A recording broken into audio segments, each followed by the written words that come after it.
You ever notice this big tower in Night City? Every time you see this, I want you to know it's connected to Night City Prison. The complex actually takes up a solid chunk of Arroyo in Santo Domingo, but you never go inside.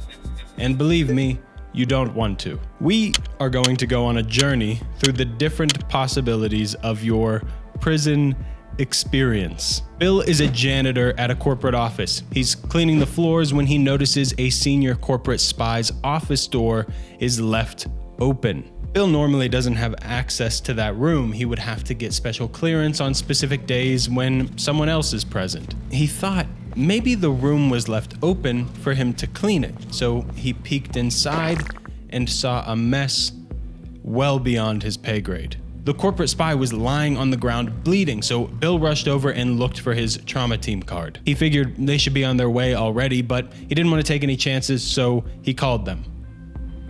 Or hollowed them. Trauma team got there, the employee was taken away, and Bill finished his shift. He thought he might even get a raise. Maybe a pat on the back. The next morning, Bill got a knock on his door. It was NCPD. They told him he was under arrest. As they cuffed him, he was like, "What's going on? What did I do? Aren't you gonna read me my rights at least?" The cop just laughed and said, "You don't have rights, kid. This is Night City." So Bill's in for it here. Truth is, Mr. House has contracted NV Ranger & Co. to inspect Night City's prison system. I set Bill up. The corporate spy had committed crimes against their company. When this happens, the city's legal authority can actually transfer the power of punishment to the corporation. They brutalized the spy, with his implants keeping him just on the verge of death to suffer a bit longer. What happens after you get arrested in Night City, though? There's a lot here. Think of our journey like going through the different levels of hell. Bill's Inferno, if you will. First, Bill is transported to and locked away between Night City's Hall of Justice. This might be in Night City Hall here in the Glen, but we don't know exactly where this building is by 2077. Bill is then subjected to enhanced interrogation, where the local authority extracts the information they need, whether it's true or not. Then he is taken upstairs to see the judge. That's capital T, capital J, the judge. This is not a role, this is not a person or a set of people. This is an artificial intelligence that makes every single civil and criminal ruling within the city. No jury required, no appeals allowed, every decision is final. Bill stands before that AI, awaiting his sentence. The judge says, "You are being charged with the following." 1. Obstruction of justice, 1 year in a low security block. 2. Burglary, 6 years in a low security block. Fraud, for impersonating a trauma team platinum member, 20 years in a low security block, plus personality adjustment. 2 hours later. 20 years in a top security block, and brain dance treatment.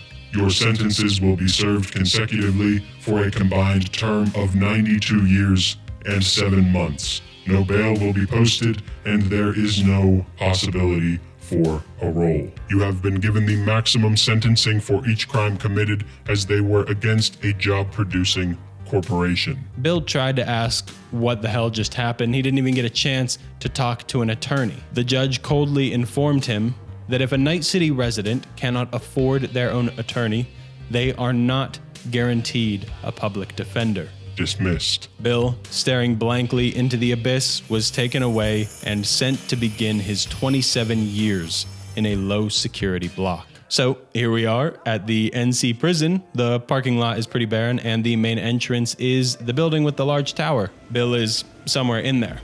Let's get a better idea of its actual layout though. There are guard towers, but guards are never actually in them. We do have guards around the complex though, human and robotic. We don't have access to the buildings, but if you get inside the perimeter, you'll see a bunch of inmates hanging around large concrete yards comprised of basketball courts, bleachers, and the occasional table and chairs. Inmates are mostly just standing around, acting natural. You might see some playing what looks like holo chess or practicing their boxing. The end cart system actually passes directly over them, almost as if to serve as a reminder that the rest of the world is moving on without you. To make matters worse, right across the street from the prison is a petrochem plant that is constantly overflowing with noxious fumes. The prison is basically in the city's ass crack. There are actually 3 separate buildings, with one on the other side of Guerrero Street, connected to the central building by this enclosed bridge that goes over the road. One of these buildings is likely the low security block, tier 1 of our journey. So what happens to Bill in low security? We enter the machine. Low security is more similar to what you might imagine prisons today to look like. Inmates share their cells and guards maintain control. Difference is, guards won't hesitate to just shoot someone who becomes a nuisance. You don't have to push very hard to get yourself killed. You'd spend most of the day doing menial, repetitive, and hard labor, working for free.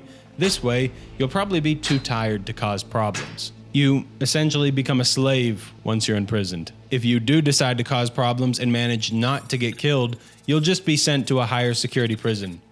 You don't want that. The frightening reality is that you can quickly be lost in an automated, AI-controlled world. It is designed to be an inhuman machine. People can be harsh and brutal, no doubt, but they're human. You can try to engage with them, reason with them. Maybe something in their life causes them to feel empathy for you even. The AI and the robots will not bend like this. You don't tread water with them. You get swept away in a rip current. Did you do X? If yes, then Y punishment is applied. It doesn't matter if it wasn't your fault. It doesn't matter if you were defending yourself, put in a difficult situation, or even framed. There is no way to appeal or change your fate. Bill was tired from what felt like endless labor. He was trapped inside for days, so he was excited to get outside and see some basketball hoops. He wanted to shoot around, maybe get a game going, but he realized there were no balls. So instead, he started throwing a can at the hoop, except the can pinged off the rim and hit another inmate, who promptly stood up and headed straight for Bill. Before Bill could apologize, one of the robot guards killed the other inmate, just shot him dead. Bill was held responsible for the death and moved to the medium security block. Welcome to Tier 2. Medium security is where violent and dangerous inmates are held, and they generally have longer sentences, meaning they might not care if their 110-year sentence gets extended to 130. Now that Bill has been upgraded to medium security, he was forced to undergo his personality adjustment. Losing your freedom is one thing, losing your mind is another. This doesn't just come in one form either, it's deeply experimental. Bill was given pills. They were inhibitors, something approximating SSRIs, but likely more potent. Sometimes they work, but they come at a cost. As far as Bill knew, he didn't need medication. Side effects are nearly guaranteed. They weren't helping him, but that didn't matter to his keepers. Eventually, he was ripped off of the meds and shifted over to a more popular method of personality adjustment: personality restraint chips. With the chip implanted, every time Bill tried to pick up a can or throw something, he would feel intense pain. The chips are designed to make the user never want to do the crimes they committed in the past again. That's how they were pitched, at least. The chips are basically a human dog collar. The intent of the one who controls that collar matters a whole lot more than the tech itself. Most states in the NUS haven't even approved this tech, but Night City isn't in a state. Unfortunately for Bill, This is where the technology has had most of its testing done, and he is now a part of that research. This obviously isn't about rehab, it's a chance for the powers that be to close the door and do whatever the hell they want to you. They experimented on Bill for so long that they unintentionally gave him a fear of going to sleep. See, the funny but not so funny thing is, the NCPD is notoriously underfunded, but prisons and prison programs like personality adjustment are not. This isn't because of tax allocation, this is because corporations are directly involved in funding them. Bill was finally released from his treatment program and felt conscious for the first time in weeks. He noticed that security was a lot more metal in medium security. The block was near lifeless. Robo-sentries, automated turrets, and AI guardians ruled here. To make things even more welcoming, the guards showed him to his coffin. They weren't burying him, that's just what inmates' sleeping chambers are called in medium security. Don't worry though, they're about twice the size of an actual coffin. They tossed Bill in, and because of his fear of sleep he had developed, he began to panic and thrash about. So they pumped in sleeping gas until he was unconscious.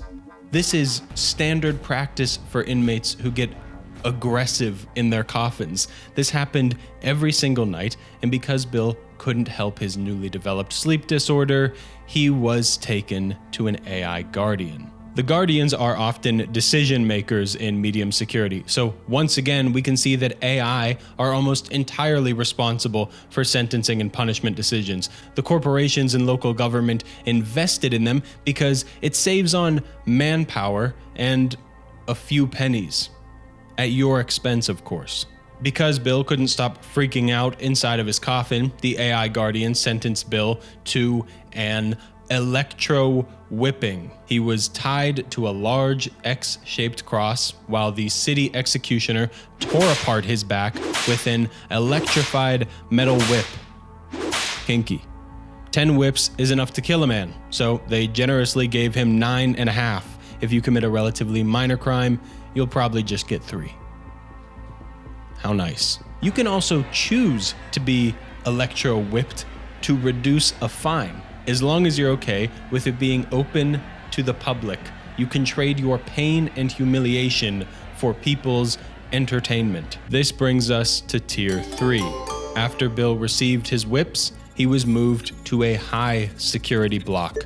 Many of the inmates here were too much for medium security to handle. Just like Bill, they started lower and got upgraded. Every tier up, you not only need to worry about the authority more, but you also need to worry about the other inmates more. Guards by default are wearing riot equipment as if the prisoners could go to war against them at any moment. High security blocks are under constant surveillance. Bill felt those eyes on him constantly. No room was without a camera. I wasn't even allowed to visit Bill once they sent him to high security. No prisoners can be visited in person. Our video calls were monitored by an AI overseer. At this point, Bill was begging me to break him out, saying something about brain dances, but as soon as he did, the AI terminated the call. Now we have to discuss one of the greatest horrors ever thrust upon humanity, the brain dance. Despite being installed in nearly every home and apartment and seen as a medium for entertainment, this device has horrific origins. Brain dances can often be mistaken as little more than a VR headset. This is a woeful misunderstanding. Yes, they have a visual and sound component, but the most relevant aspect of a brain dance is that the user feels the experience. They truly live it. Every emotion, pain, adrenaline, fear, dread, and pleasure. It was originally referred to as the alternative reality process. Notice, not virtual reality, alternative reality, as the user is experiencing something indistinguishable from reality. It is lived. It is real to every ounce of your being. The tech was invented and shortly after implemented into criminal reprogramming. Point being, this was not originally used as a consumer product, but an incredibly potent, mind-altering device to shatter and reconstruct even the most antisocial brains. Remember that. Remember that. Every time you put one on, every time you see someone in the streets writhing around wearing one, especially a child getting lost in this alternative reality. Now the question is, what is Bill seeing in his braindance sessions? It's not good. Once the tech existed, braindance treatment still needed a supply of recorded experiences. Inmate Harold D. McLeroy offered himself up as a volunteer. This wasn't your average prisoner, though. He was a convicted mass murderer. He wanted his family, who he had left behind, to be compensated, and in exchange, Harold would commit the crime of their choice and be violently killed in the process while wearing the BD recording equipment. Word got around of this juicy arrangement, and other inmates slated for execution offered themselves up for a similar deal.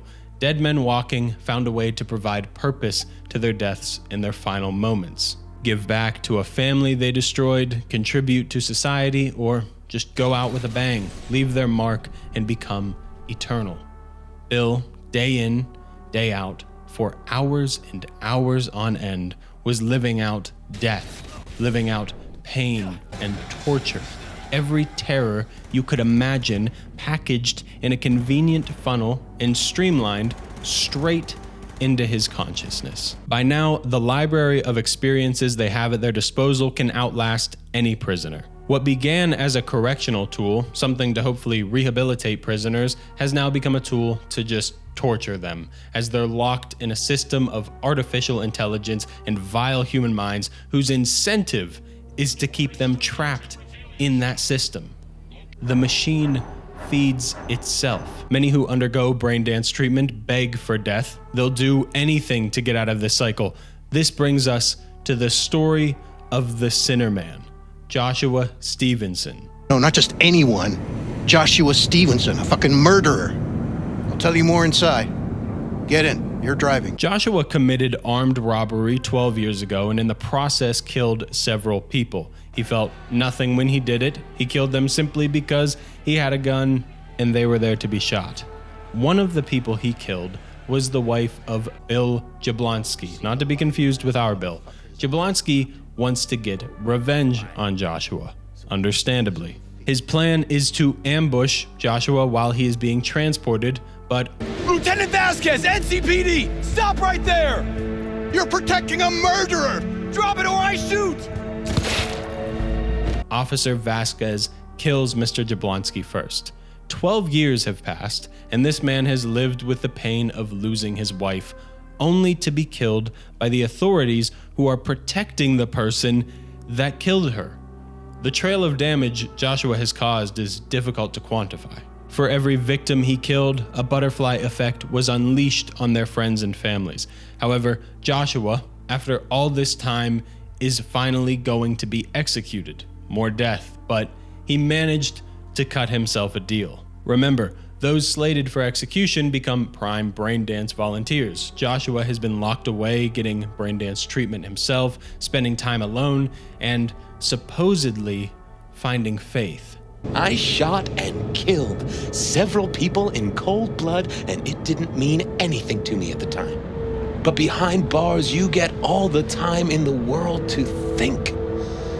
And I thought to correct the errors of my ways. Why'd you shoot him? I was holding a gun. I didn't like the way they looked at me, and I had the power to stop them. I still see their faces just before frozen in time. God, give me strength to never forget. He says that when he committed those murders, he felt nothing. He was a detached person, mentally unwell, antisocial, and uncaring. Here he is on the other side of the prison system, and he almost appears rehabilitated. Almost. Alongside him and the officer overseeing his transports is a producer, Rachel. She represents Fourth Wall Studios, a braindance company. Can you see where this is going? at least a little bit. For his final days, this inmate is something of a celebrity. Joshua's on a bit of a tour. Vasquez is like his personal bodyguard. Rachel is his publicist. This mass murderer wants to go visit someone's home, so they take him there. The sister of the man he killed, Zuleika. Zuleika is a devout Christian, and perhaps to cope with the loss of her brother, she leaned on her faith even more. This brought her to reach out to Joshua and write him while he was in prison. Being exposed to her forgiveness, her pain, her humanity, Joshua found a home.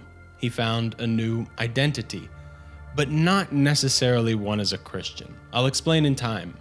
I believe he was genuinely moved. It's not a farce or a lie. Joshua hopes to inspire change. His greatest moment of difficulty is when that illusion breaks. Watch. Mother's home. Joshua Stevenson. We meet again. And who are you? My name is V. Go. You are not welcome here. Mrs. El Amar, I have come to beg you for forgiveness. You murdered my son. That is something I can never forgive.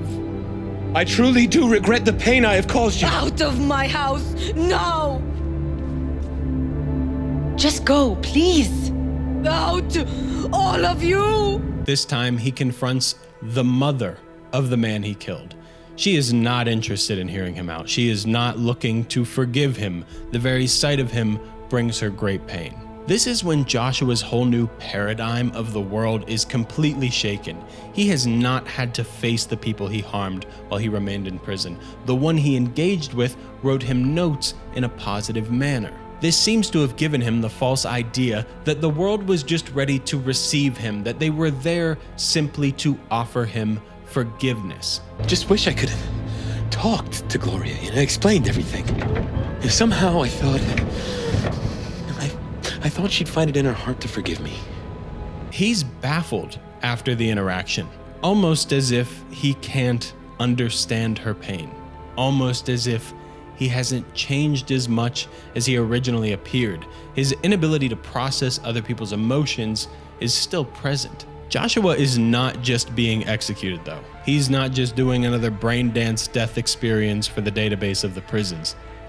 He is willingly being crucified, nailed to a cross, and killed in an attempt to recreate the death of Jesus Christ. The whole thing will be recorded as a brain dance for others to experience, so they too can understand what it was like for Christ to give his life and die on the cross. Or at least that's what's being sold, and that is what Joshua is selling to himself. Fourth Wall Studios is looking to create a product to sell largely to the Christian market, where they can take a mass murderer and have him as the stand-in for Jesus. Controversial, of course. Hauntingly depraved, no doubt. Something new, absolutely. It's a very clear window into the state of the world. The average person's life is so sensory, and the boundaries have been pushed so far that something like this is occurring, and it's going to make a whole lot more money than it will generate in pushback. A relatively small crowd is protesting the event, but as Vasquez says, bunch of killjoys, that's all. Billions are gonna watch the brain dance. Studio's not afraid of a scandal, getting caught up in it. You kidding? Scandals, what they live for. The crowd is a drop of rain in an ocean. What is this to Joshua, though? It's not a business move. He'll be dead by the end of it, but he's prepared to go through with it anyway. Why? It's not entirely clear. He took people's lives, lived for 12 years in the prison system. He appeared to change in that time, but maybe the prison system broke his previous identity and never bothered replacing it. His mind had to cope with the reality that he would no longer be able to function as the person he was. Then, when the sister of a man he killed offered him forgiveness, he found a new identity. His fate was sealed. He was going to die sooner or later, so the last thing he has control over is how he dies. Joshua doesn't want to be a Christian. He doesn't want to fall in line with the faith. He wants to go straight to the top. immortality, a final grasp at control. Remember the question Night City poses to everyone. Would you rather live in pieces, Mr. Nobody, die ripe, old, and smelling slightly of urine, or go down for all times in a blaze of glory, smelling near like posies, without seeing your 30th? Joshua sealed that choice when he killed those people. This was his opportunity for a blaze of glory. He's experienced brain dances in prison. He knows what they are, the impact they can have. Now, he has a chance to be the star of the show and live on forever. He has a chance to align himself with none other than Jesus Christ. When people want to get closer to God and experience crucifixion, they'll have to go through Joshua, live through Joshua. And so, he does it, not surrounded by people, but inside of a cold corporate studio, doors shut to the masses. A couple of indifferent directors and producers stand by like they're watching paint dry as a nail is planted in each hand and another through his feet. Do you not fear God? You stand condemned under the same sentence.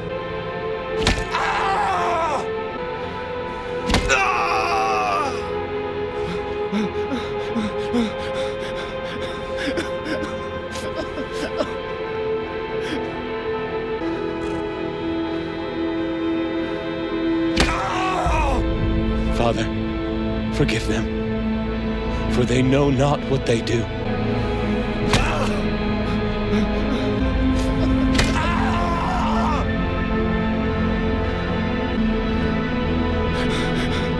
We are punished justly, for we receive what our deeds deserve.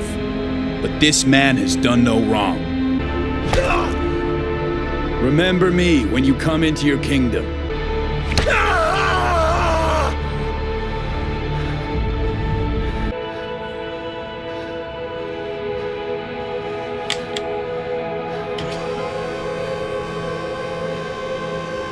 Truly, I say to you, today you will be with me in paradise.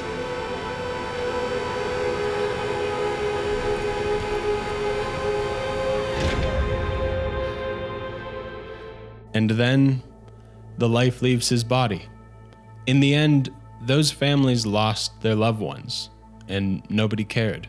12 years later, that same man who killed them is released from prison to be executed, but in the process becomes immortalized for profit. Joshua believes people should be happy and grateful for his conversion. He has an innocence to him despite being a convicted killer. I'm here. I'm doing something I believe to be good. Embrace me. Accept me. But no, Gloria does not. Jablonski does not. Those protesters do not. The world doesn't accept him. The people that know him more often reject him. He expected to come out of prison a renewed man, but that's the only place his focus was. On himself. He wasn't prepared to face the people he had hurt if they weren't going to join his narrative. I don't think Joshua's malicious. I don't think he's lying. I think he's detached. I think he's unwell. And I think it's very obvious that the prison system didn't do him, nor the victims of his crimes, any favors. Quite the opposite. Rachel capitalized on a sick individual's delusions of grandeur on behalf of the corporations. That's what happened. Anyway, how's Bill doing? The AI guardian of his block realized his condition had become deeply psychological, so this justified sending him to a psycho block. This is Tier 4. Now, rewind a bit. You may have heard of the concept of pleading insanity. Basically, this is where the defendant essentially admits to committing a crime but argues that they aren't responsible for their actions because of their mental condition. No one, and I mean no one in their right mind would ever attempt something like that in Night City. Not now. To be honest, it's not even an option anymore. Oddly enough, Bill was able to interact with people more than he was in high security. He's normally a personable guy, but he was not enjoying this.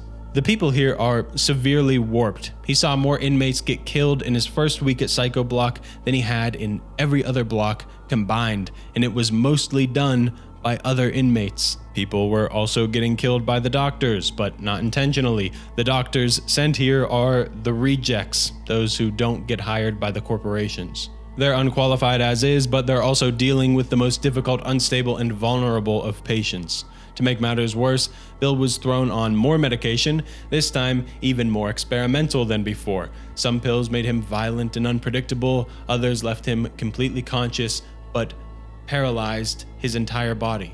Hopefully you're starting to get the picture here. Psycho blocks are little more than corporate pharmaceutical testing grounds. Ultimately, the prisoner is experimented on, likely damaged even further, and then sent to stand trial as if they've been cured. That's why no one wants to come to Psycho Block. It's not a get-out-of-jail-free card anymore. It's a one-way ticket to actual insanity, and you'll never escape punishment. Fortunately, they were able to use restraining medication and brain dance therapy to undo Bill's sleep issues, but in the process, they made him a narcoleptic. He returned to the judge, thinking he was going to get sent back to medium security, high security at worst, but Bill hadn't seen the worst block yet. Tier 5. While standing before the judge, Bill repeatedly fell asleep. The judge decided that because Bill caused trouble at every level he was sent to, it was only fitting that he serve the rest of his sentence in a top security block. It's not the most creative names. Bill didn't really understand how things could get any worse, but when he got to top security, it slowly started to set in. Unlike Psycho Block, he never saw another inmate.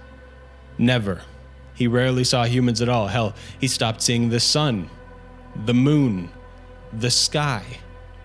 All of it was gone from his life. He never knew the time of day, the season, whether it was raining or storming. He was entirely isolated. And of course, his top security block was governed by another AI, which set every prisoner's schedule like a cog in a machine. Eventually, he found himself in another brain dance. But this time he wasn't reliving pain or death. The session started, and he thought something must be wrong. It was completely black, noiseless, a vacuum of nothing, entirely conscious and entirely frozen, but nothing changed. Complete sensory deprivation. All this time he had been feeling too much medication, too much pain, too much stress. Now, he began to miss it. This was the bottom of hell. Nowhere down from here. And it wasn't ending.